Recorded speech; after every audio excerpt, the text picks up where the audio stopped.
Awesome. So on this week's kind of behind the message, got another friend of mine, a new friend, but I think we're probably going to have a lot more years ahead of us than we do behind us. And so Steve Carter is with us today, an author, communicator, pastor, friend. I think there's a lot of different titles that you probably have worn. Probably your favorites are husband, father.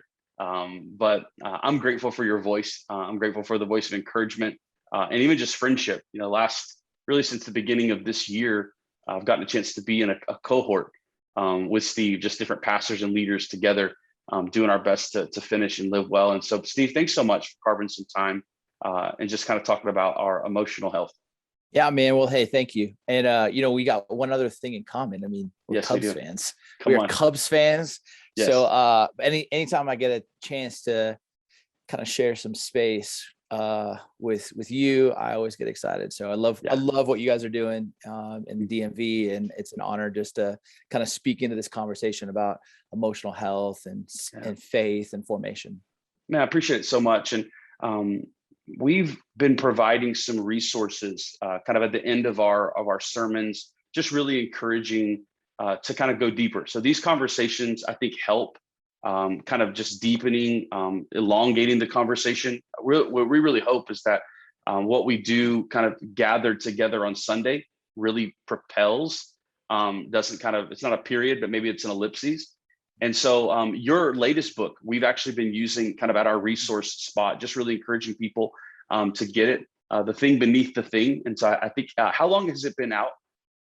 So in the it wild? came out, just over 2 months. Right. So it came out August 10th. So it's been pretty exciting. Awesome. Well, I know there's some stories in there that I just seem to love, but I would love for you maybe to kind of dive in and talk about those small cracks kind of in our inner life. That if shoring up like the small cracks keeps us from having these sort of bigger potholes sort of down the road. I'd love to just hear kind of some of your thoughts on that.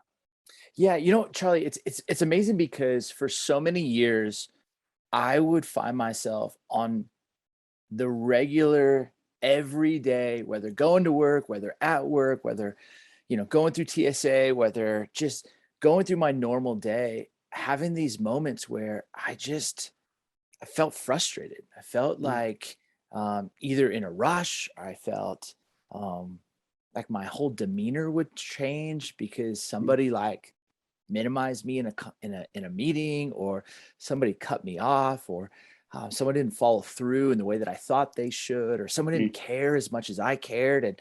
And it was interesting is coming from a home that wasn't didn't have like the healthiest emotional intelligence. I knew how to dance around chaos, and I know how to tiptoe around kind of the drama and the chaos and all of that, for my own safety and for my own survival. But then oftentimes what I saw was every moment I would get triggered, it would be license and permission to escape.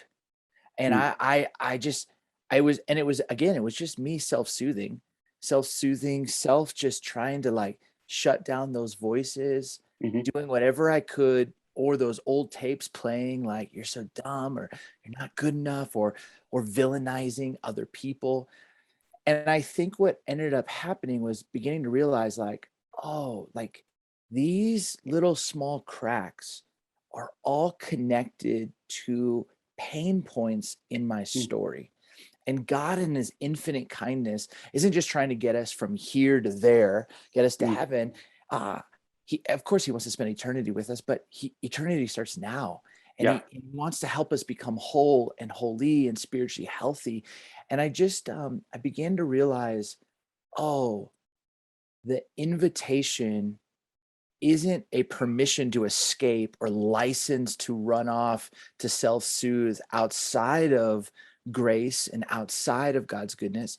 It's really an invitation to trust him with these parts of my story that need healing, that need a sense of just kind of goodness and a reminder of what God intended from the jump. And so I think for me, it's just been this like ongoing process of like looking into the basement or looking into my soul, looking into, mm, oh, and we were with a great counselor recently together, and mhm. he said this great line. He said, if you get hysterical, it's most likely historical. Historical. Yeah. And I think that's it, right? It's like all of a sudden I start realizing, ooh, that made me more stressful or more Mm, hurried or more angry or more frustrated. That's most likely historical. So let's go and like really experience a unique grace in mhm. that pain point so Yeah. that my pothole doesn't become a sinkhole that doesn't just Mm, affect me, but affects those around me, my kids, my wife, the mm. kingdom. And it's just, I think the hard work of being an adult, the Yeah. hard work of like stepping in and being a disciple. But that's some of the ways I've been looking at it. Yeah. No, I love that. And I think, when you come into faith, like depending on where you kind of jump into this sort of spirituality thing, I was fortunate enough to be raised in a family where I feel like I grew up in church. Like I don't have many memories of not being connected into a local church community. And I used to lament that. Like I used to want like that testimony. Like I was like, man, I was on the streets and then God saved me. Like, but the older I get, and even now that I have kids, like I'm much more appreciative Yeah. of that. And I see that as a grace, and I'm grateful for it. But in the church that I'm a part of now here at Hill City, we have a lot of people who are kind of coming to faith in Jesus in a new season of their life where maybe the version of Christianity that they were exposed to or a part of, it's not what they're entering into now. It feels maybe more vivid, has more color to it. What would you say to a person as they're kind of beginning this walk with Jesus? How do they begin doing some of that work? I love the way that you talk about kind of noticing the feeling or the emotion and being able to find like where that's connected. Have you just found some ways or some hacks to like actually do some of that work? Because I think that's the critical piece to kind of put some of this in motion. Yeah, that's a great question.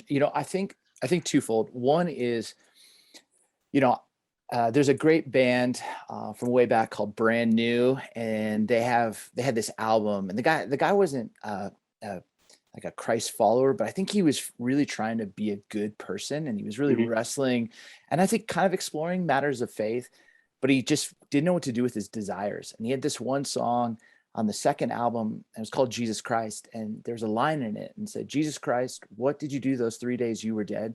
Because this problem's going to last more than the weekend."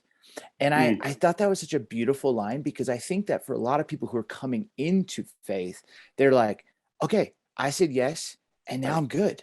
And then all of a sudden, the trauma, the abuse, the tension, the stress, the patterns of Mm, dysfunction or brokenness or sin, they're back there and they mhm, show up because we have this, almost in Dallas Willard language, an embodied will. We've actually mm, created muscle memory of this is how we've coped, or this is how we've managed, or this is how yeah, we've minimized, this is how we handled. So first thing I just always want to tell people is it's just about doing your work, and it's mm, going to take time. And Ruth Bell Graham, if you've seen her tombstone, it says her name, date of birth, date she passes, and then it's like underneath it just says end of construction, thanks for your patience, which I just love because that's so good.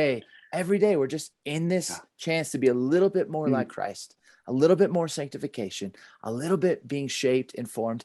And for many of us, we've just got pain mm, and problems and trauma and brokenness. yeah. And it's just so that's the first thing I say. Second thing is just be kind to yourself. Just be Mm, kind. Nobody's ever lived in the story of Charlie Dawes before. You're the mm, first person. And the story that you have is a beautiful story. It's a mm, redemptive story, but it's not perfect. And I think yeah. what's so beautiful is like you're actually leaning in and making decisions and choices. And I always will say just to younger people, like, someone asked me, how do you know you're a good parent? And I'm like, well, I know I'm a good parent when my kids go to counseling for different reasons than I go, because I haven't passed it on, right? I've given them So good. something else, but like That's right. I haven't passed on the stuff that was given to me. Mm, And I feel like that's what you and I are committed to. So first off, just know it's not going to be gone in a weekend. Second, yep. be kind to yourself. It's a journey. But then thirdly, I would say I have a practice that I do once a week. It's based out of Proverbs 4. It's pretty simple, but Proverbs is like 4 is about a father writing to his son, and Mhm. he's basically saying, hey, if you're going to pursue anything, pursue her, pursue Mhm. Sophia at all costs. And Sophia is the Hebrew word for wisdom. Like, pursue her, go after her, chase her. And actually it's the Greek word, sorry, but like chase Yep. her. And then it says in verse 23, a verse that many of us know, above all else, guard your heart, for everything flows from it. And Mm. I think I just have had to realize how to get more connected to what's going on in my heart, because everything's going to come out of it. Mm. Everything's going to flow out of it. My joy, my anger, my trust, my fear, my sadness, my resentment, all of it's flowing from here. But I think for many days, I'm more connected with what I know, not Mm. with what I feel. So I just need help. And so Huge. usually Sunday nights or Monday mornings, I just look back in the past 168 hours, the past week, and I just play it back. And I just goes, hey, was there a moment where I didn't guard my heart? And I'm, Mm. the basketball player in me, I think like Patrick Beverly, like I guard my social media logins. I guard a lot of stuff. I don't often guard what lands in my heart.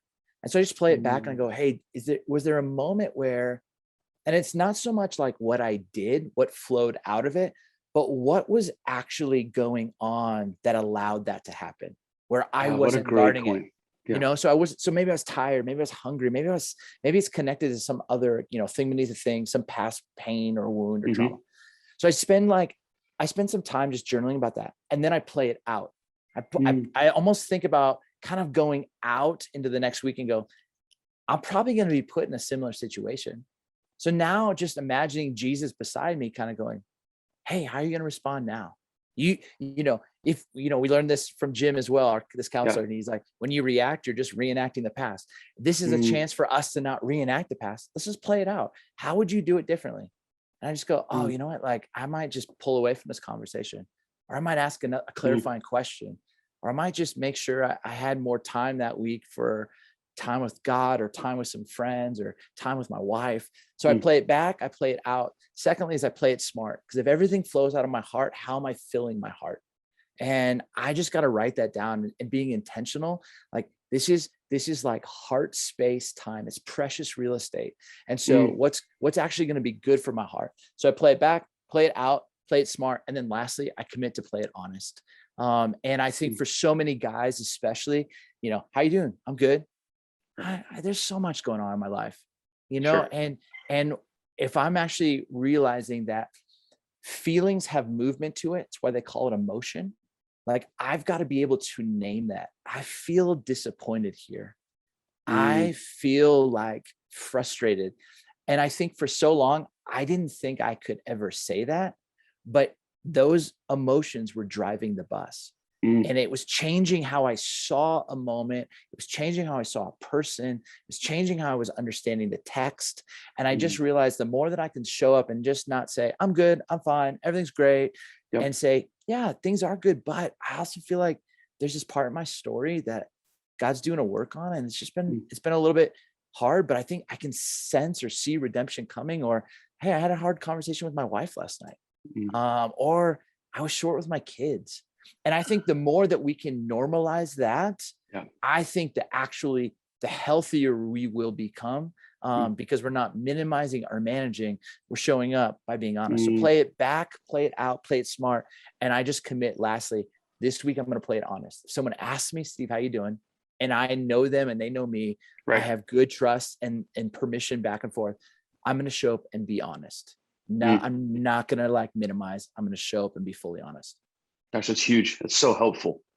So helpful. It's when you're saying that, it also, I mean, because don't we have, it sounds like we have such a tendency to want to take, some of these feelings that may be cumbersome or difficult, and we want to put them in a box and then put them in the basement. I Right. think the technical term, right, is the sense of like repression. Like, there's a sense of we want to be aware of it. Oh, I have these things, but I don't do anything with it. So we put it in a box and we put it in the basement and we pretend it doesn't matter. And so, Right. like, what do you say to us as far as that's concerned? Because it's not enough just to be aware of it. It's not even enough to just to name it. Like, what's the danger talk me out of putting things in the basement. Yeah. Well, I think it's a really great visual. And I think another one that's like connected to it is, we've all probably been around people who could manage their alcoholism. Mm, They they came home and they escaped, and they drank a ton, but they yep. they were functioning Just alcoholics. function. Yeah. And, Functional. there was a functional side to it, but it was really dysfunctional. Mm, And again, like, I think for any of us, like, you might be a functional addict.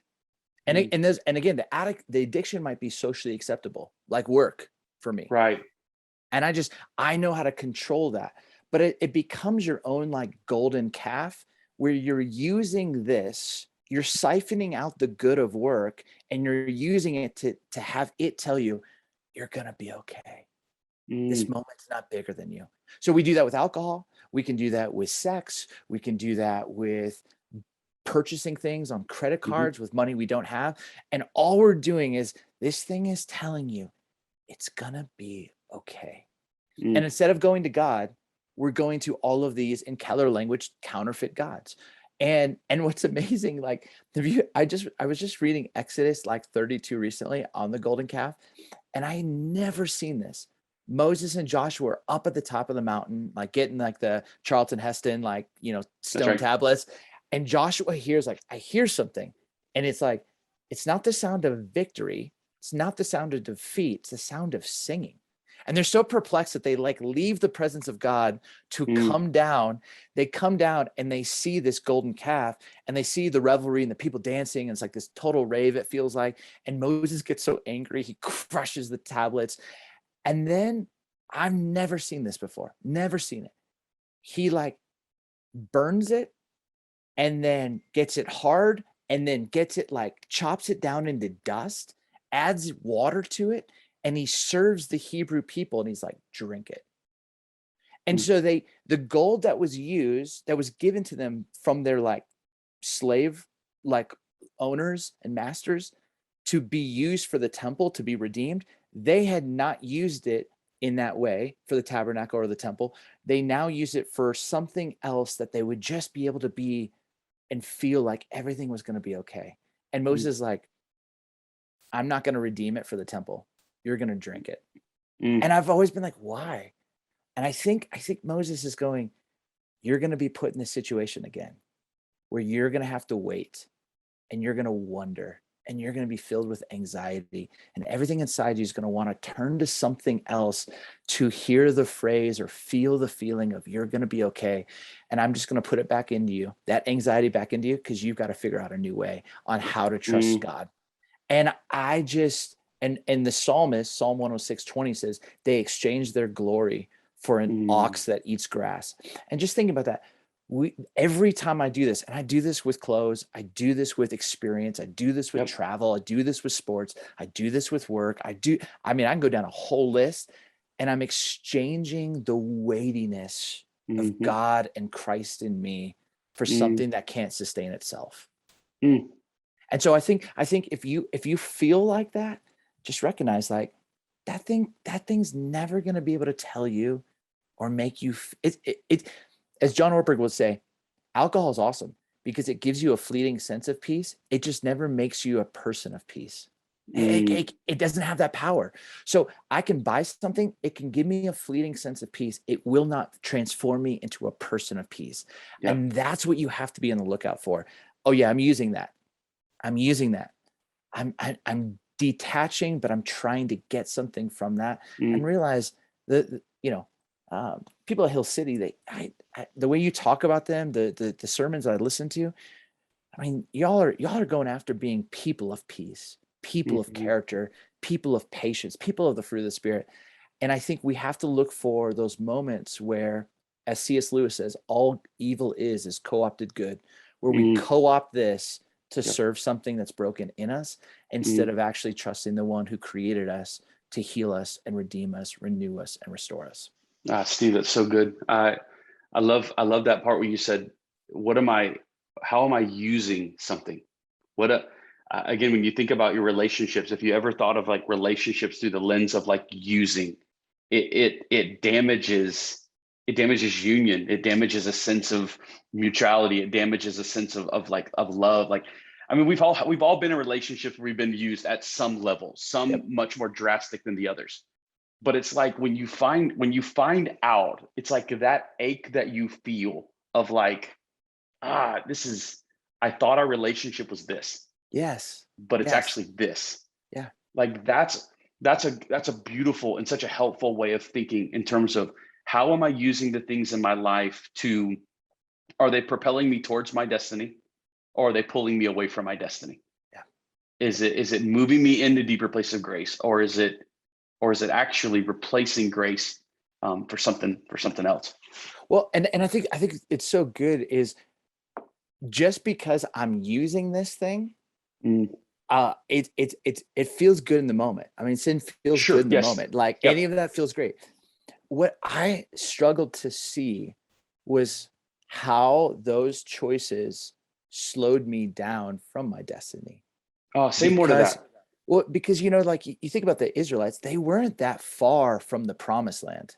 Mm, Like, but it took them 40 years and they just walked in circles. And a part of it was the choices that they had made and this and the ways in their mindset and perspective, some of it out of the trauma and Deuteronomy 8, God was like trying to say, hey, it's one thing to leave Egypt. It's another thing for Egypt to leave you. Like, I'm not like Pharaoh. I'm different. You got to trust mm, me. But like, I also think that there are choices that they made that slowed it down. And mm, there's choices I make when I don't want to do the work, when I choose to escape. It slows me down because I have to go restore that relationship, or I have to go reconcile, or I have to go. There's all these other steps. mm, And I just started going like, oh, just when you do your work, you actually like it's really preventative. mm. It's helping you get on towards your destiny in a Yeah. much faster pathway. Hmm. Um, and and again, that's like some of the stuff at 40 and like I'm learning that I Mm, wish I knew when I was in my 20s. Like yeah. you do your work now, it's so preventative for the years to Mm, come. Because yeah. like a lot of my counseling appointments with with my wife are about things that happened in year 2, in year Mm, 4, and that really set the pattern and the tone. I yeah. didn't know. But I think as I started to discover, you go, gosh, like that wasn't great. Mm, And I had rejected the chance to do good work, mm, to try and go do work to, like we were just talking about, use it to yep. make me feel better about myself. Mm. Man, it's so good. This is so helpful. So helpful on a lot of different levels in terms of just the practicality of some of it. Um, how have you seen your emotions play into the deepening kind of your relationship with God? Kind of not ignoring them, but more embracing the breadth of their color. You know what I mean? Like I feel like there's a lot of us that we're almost taught, if I feel this too deeply, I may be missing something. I don't know if that's maybe the best way to say it, but one of the things we're trying to bump into and explore is like understanding that our emotions, they're not evil, that our emotions are actually given to us by God and they can be helpful. Would you speak to that a little bit? Think we've all have our own messages of what we have to learn, relearn, and unlearn based on what we've been taught about Mm, feelings, taught about emotions. And I think for me, I grew up, um, you know, Irish. My grandparents are Catholic. Um, I think it was there's moments that are like we're fiery people, and it mhm, was great on a basketball court. It was great on a soccer field. It's great like cheering on my favorite teams, but I didn't know what to do with that. And my adopted father, before he knew Christ, he was an angry man. And I just always walked on eggshells. And so I was so afraid if I tapped into that passion, I would become angry and I mm, wouldn't be able to control what came out of my mouth. So I almost like just was trying to stuff because I was afraid to be this, but I didn't know how to yeah. be who God made me to be. And I think once I realized like, oh, God actually in through his son, got angry, made a Mm, whip, saw injustice, saw people being kept out from the presence of God, and, you know, ends up overturning tables in the temple. mhm, He's weeping and crying over the loss, and he's like, he showed this full range of emotion. And I think we need to create space so that women can do that, so that men mm, can do that, and actually go, hey, tell me more about that. yep, You seem really like that. This seems to really amp you up. Tell me yeah, more. Help me understand. And I just think we don't always know what to do with that. And mhm, even in some circles, and this is one of the things I so appreciate about you is I've seen you fired up in healthy ways. And I've also seen you as powerful as a preacher and powerful as a friend, say with like a sentence or the right verbal precision of a word in a whisper, and it just be as powerful as you amped up, you know. mm, And it's the depth of it all. And so mm, for me, it's just been like learning to again play that back and go, what's really going on in the heart? mm, And and this has made me sad. And what let's talk about that feeling. And this yeah, this actually like made me disappointed. And let's mm, talk about that feeling. This got me so excited. I was so excited to see Alabama football lose. I'm not even a Texas A&M fan. I would love to get behind me, Saban. Get behind me. Like I yes, was fired up. Alabama never loses. But like you just sit there and you go, there's a joyous kid side in me. Let that mm, come out. And mm, there's a thoughtful side to me. Let that come out. And mm, there's a deep side. Let that come out. And there's a moment when I look on the news at times where I get angry for, I think, right reasons. Let that come out. And I think for me to say, how do I hold space so other people's emotions can be fully seen and mm, welcomed? And how do I do that as well and show up? mm. No, I love that. And I mean, even just the encouragement of the thought that not only does God make our emotions, God's with us in our emotions. And oftentimes we can't know God at the level we're supposed to know God if there is a sense of we're tempering the way he's created us. Like if there's a sense where I'm kind of, I always remember when you're a kid and you're using a water hose to, hydrate the team in the front yard, you can like squeeze the hose and the water doesn't come out. Like Yeah. I think sometimes we do that with our emotions. I think we do that with that, like our life. And the reality is it's not supposed to be that way. Yeah. That's not the way that it's supposed to work. We're actually to have self-control, fruit of the spirit, but there's a sense of like, man, we need to and have the full breadth of crayons. Like we're not the 8 pack of crayons when we were in kindergarten. Like it, man, we got the full like 64 pack with the sharpener on the back. Like Right. let's have those vibrant colors. You know what I mean? And I think when we can see God in being not only Jesus crying, Jesus being angry, those things, but then also know for us that God is with us in moments of sorrow. He's with us in moments of pain. He's with us in moments of celebration. And then like embracing the truth that not only is he with us, but there's a significant and special grace in those moments where we get to see a side of God that we would not have seen previously. And so, That's yep. It's so good. And I think it's similar to desire, right? Like mm, animals can't control their desires. And I think as being humans, like the gift is we have desires mhm, and those desires don't control us. We can step into mm, those good desires, but it's the same thing with feelings and emotions. I think the problem is we just don't when we can't name the 64 pack like magenta, I'm feeling yeah, resentment. Like we just almost like put the lid over the box and it just is gonna just end up taking control of the bus and driving us. mm, I think it's been more beautiful to say, I feel this. And then the more beautiful thing for me has been, Christ, I imagine you felt this. mm, So teach me. Like you felt abandoned, you felt forsaken, you felt mm, disappointed, you felt rejected, you felt neglected, yeah, you felt pain, you felt despair. mm, How did you continue on mission? How did you continue to love your neighbor? How did you continue to mm, trust people with your story? I How love it. did you? And it just puts me back in that posture to go, Jesus of Nazareth, I'm an apprentice. Yeah. I'm trying to practice how to live out as a Talmudim, a Yeah. disciple of you. Teach me. I Yeah. just want to follow you. And what it does is it doesn't have me minimize my emotions. It has me Hmm. acknowledge them, but it also has me acknowledge the one that actually can lead me and guide me Come through on. the wilderness of my That's great. feelings towards a healthier kind of version of who I believe God intended and created me to be. I love it. And Steve, would that be a practice? Because I mean, as you're saying that, it feels like a discipline. You know, it feels like a sense of like, man, I carve out some space, and instead of maybe I'm practicing like a form prayer, or I'm praying spontaneously. Like for you, it sounds like, man, there's times where you're carving out space in prayer, and you're actually imagining maybe a conversation with Jesus, or you're imagining, hey, Jesus, how would you feel? Help me like walk through that a little bit, because that is incredibly helpful.